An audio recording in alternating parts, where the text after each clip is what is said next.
กับสบายดีสบายดีFC ทุกท่านสมัครจะอยู่ลาวอยู่ไทยแล้วก็ต่างประเทศนำวันนี้น้องเมฆก็ได้ล่างถ้วยเนาะพี่น้องแม่มานกะหากะขึ้นมาแต่วัดนะพี่น้องเพราะว่าคลอดเปลี่ยนเพียนกันลงวัดนะพี่น้อง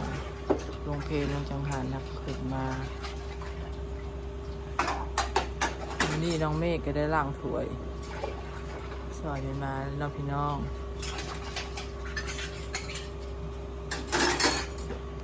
รวมแม่มานก็หักคือมัตวัด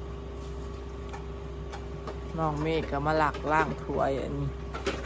สอนแม่มานเลย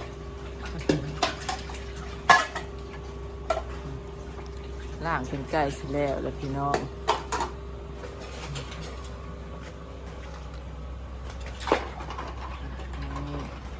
นี่เช้านี่ในมานกับลงวัดนะพี่น้อง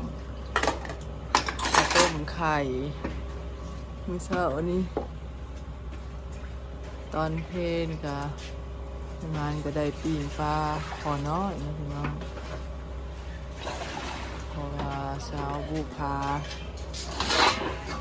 กินมาได้ปลาขอกับมันเลยเพราะว่าหอดเดือน11 12ปลาก็จะมันนะพี่น้องเพิ่นก็ยังว่าวอยู่เนาะพี่น้องหอดเดือน11 12เลยเขาใหม่ปลามันเหรอปลามันและซาบูพาก็สิกินมาได้เนาะพี่น้องสิกินเขากับอาหารยังเด้เหมือนซีมจะกินบ่ได้นะพี่น้องปลาก็กินบ่ได้กินได้แต่มันด่างแล้วก็ผักกาดซ้อมเท่านั้นนะพี่น้อง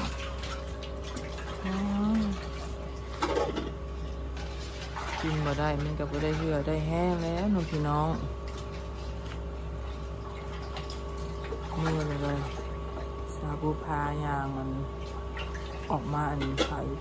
บาวูซานกับล่มแอบกันน้องพี่น้องมีซื้อกับล่มเองล่มแบบโอ้มือน้องพี่น้องไปห้องหมอทันหมอเป็นก็ว่าขาดสารอาหารน้องพี่น้องคือเป็นจ้องในคลิปก่อนน้องพี่น้องรอสารทานอาหารก็ย้อนว่ากินยังบ่ได้อยู่แล้วพี่น้องกินแล้วก็มีแต่ว่าเจ็บท้องนะพี่น้องชีวิตยังไงมันแม่นว่าบ่อยากกินให้สิบ่อยากกินพี่น้องให้สิคารามก็ได้แต่ว่ามันกินบ่ได้เองใจก็อยากเป็นใจสิขาดนะพี่น้องเห็นได้แต่ว่าถ่ายกินลงไปมันจะหายโทษเฮาพี่น้องฝืนกินมันก็เจ็บท้องเจ็บธรรมดานะพี่น้องจนได้ไปห้องหมอครับถึงไปห้องหมอเสียและเผื่อว่าสิกลับมาเป็นปกติสันตอนที่แบบว่าธรรมดานะเจ๊พี่น้องพออยู่ได้ฮะก็มันง่ายได้ค่ะได้ผิดเลยอยู่ยากลายมือเกิดเลยเพื่อสิลายพี่น้อง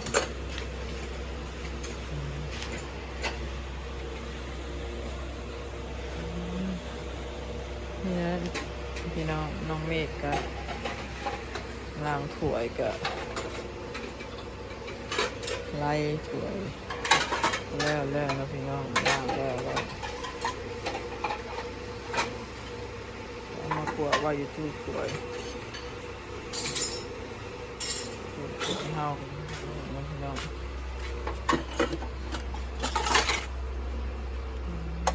ตู้กับแมวขูดจนขาดพี่น้อง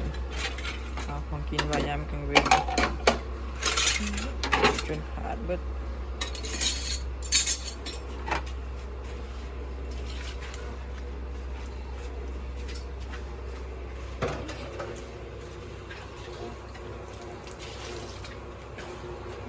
แล้วบ้านน้องเมฆแล้ว ไป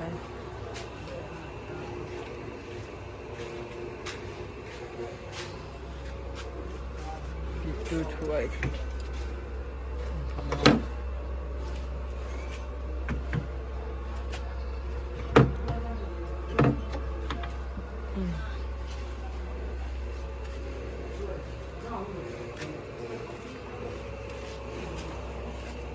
น้องเมฆไปเรื่อยพื้นอีกบ่มื้อนี้ เหลื่อยเนาะ ยังไม่เรื่อยบ่ เหลื่อยสิ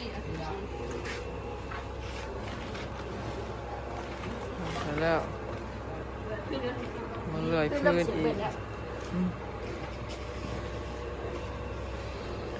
เลยน้องเมฆก็จะเลยพื้นไว้ให้ไม่เถาอีกนะพี่น้องเพราะว่าฝนกับแดดออกอยู่กระตกนะพี่น้องพอจะตกก็ได้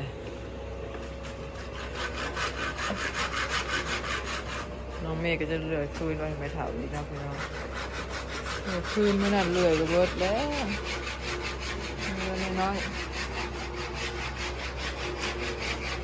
เลื่อย2-3 อันต้นนี้ยังไม่ทันได้เลื่อยมันจะทันได้เลื่อยสัก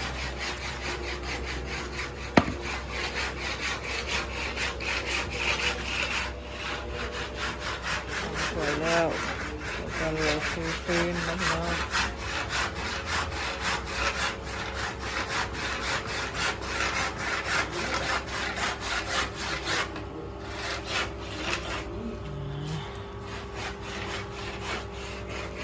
คืนแล้วก็จะ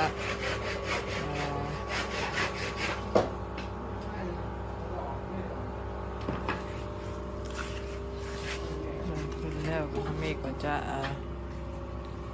พักผ่อนแล้วก็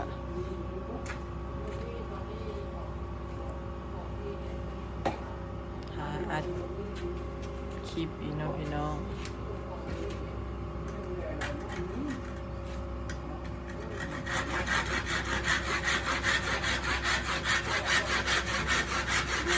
สวัสดีนะพี่น้อง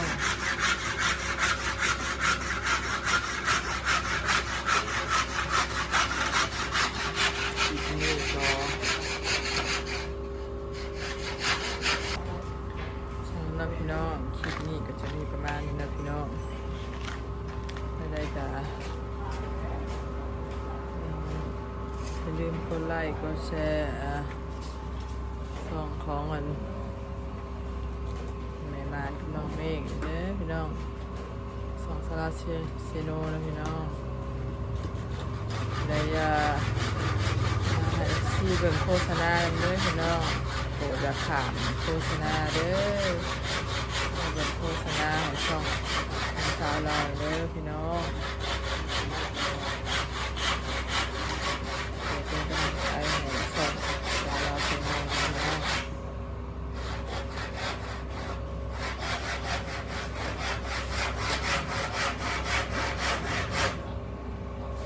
ก็ขอบคุณFC ทุกท่านเด้อที่ติดตามช่องของพวกเราขอให้ FC ทุกท่านจงมีสุขภาพแข็งแรงปลอดภัยจากทางที่บ้านนาการเด้อพี่น้อง